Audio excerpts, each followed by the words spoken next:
Vedeli ste o tom, že mesto Galanta má svoju vlastnú omaľovánku? Presvedčíme vás, že nie je len pre deti.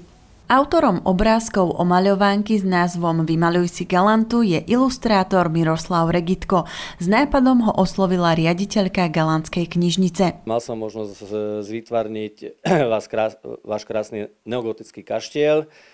Tu ho vidíme, vzadu si ho môžu vlastne deti potom vymalovať a máme vnútri Esterházieho kaštiel, grofa Esterházieho.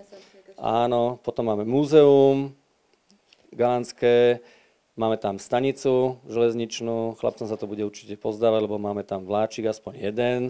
Ide o budovy, máme tu kostol. Ilustrátor ho osadil do dávnejších čias a pred jeho bránami sa prechádzajú dámy so slnečníkmi a páni v klobúkoch. Máme tu dve osobnosti, Zoltána Kodája a Karola Duchoňa.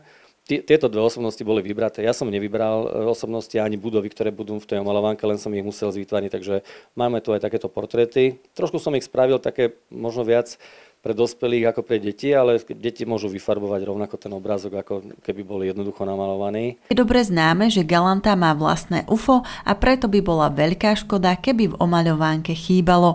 Vodojem, ten je veľmi slávny, známy a keďže vyzerá ako UFO, tak som tam spravil aj UFOňov. No a potom je tu ešte jedna známa taká pre detičky určite veselá vec, Galandia.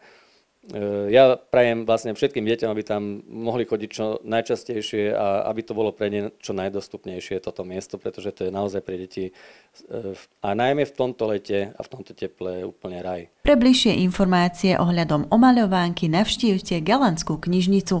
Michaela Matušková, televízia Krea.